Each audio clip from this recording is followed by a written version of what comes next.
सुप्रभात बच्चों, आज हम व्यंजन और उसके भेद पढ़ेंगे। कुछ वर्णों के उच्चारण में स्वरों की सहायता लेनी पड़ती है।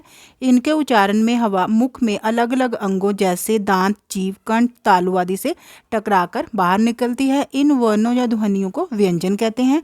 अब हम व्यंजन की परिभाषा पढ़ते हैं। जो वर्ण स्वरों की सहायता से बोले जाते हैं उन्हें व्यंजन कहते हैं। क से ह तक 33 व्यंजन है।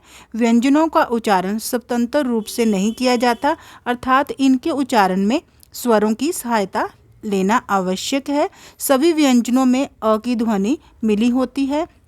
जब किसी व्यंजन को अ ध्वनि से रहित दिखाया जाता है तो उसके नीचे एक तिरछी रेखा खींची है जिसे हल चिन्ह या हलंत कहते हैं। जैसे अ ध्वनि सहित व्यंजन कौन कौन से आएंगे? क, ख, ग, घ। और अ ध्वनि रहित व्यंजन क, ख, ग, घ। हमने क के नीचे, ख के नीचे, ग के नीचे एक तिरछी रेखा खींचती है तो ये अ ध्वनि से रहित व्यंजन है।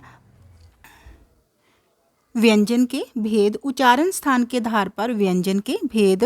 स्पर्श व्यंजन, अंतस्थ व्यंजन, ऊष्म व्यंजन। स्पर्श व्यंजन, स्पर्श का अर्थ है छूना। जब व्यंजनों का उच्चारण करते समय वायु जीवा द्वारा मुख के अलग अलग उच्चारण स्थानों को स्पर्श करती हुई बाहर निकलती है तो ऐसे व्यंजन स्पर्श व्यंजन कहलाते हैं। क से माँ तक 25 व्यंजन स्पर्श व्यंजन है। इसे वर्गीय व्यंजन भी कहा जाता है। इन्हें 5 वर्गों में बांटा गया है और वो वर्ग कौन कौन से हैं? क वर्ग, च वर्ग, ट वर्ग, त वर्ग और प वर्ग। क वर्ग में कौन कौन से वर्ण आएंगे? क, ख, घ, घ और ङ। और इनका उच्चारण स्थान कौन सा है? कंठ से उच्चारित होने वाले वर्ण।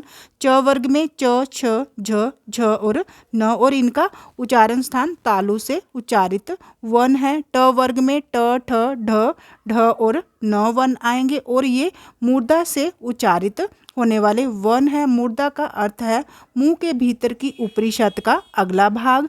ता वर्ग में कौन कौन से वर्ण आएंगे? त, थ, ध, ध और न। और ये वर्ण जो है दंते से उच्चारित होने वाले वर्ण है।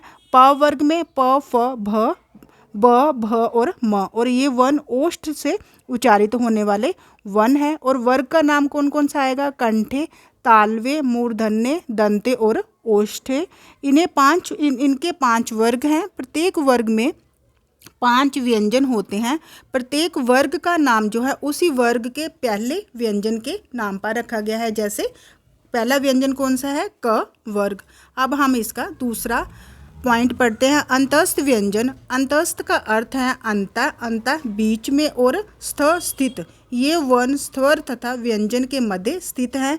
जिन व्यंजनों के उच्चारण के समय श्वास का अवरोध बहुत ही कम होता है तथा वायु मुंह के किसी भाग को पूरी तरह स्पर्श अर्थात छूती नहीं है उन्हें अंतस्थ व्यंजन कहते हैं। अंतस्थ व्यंजन कौन कौन से हैं? य, र, ल और व।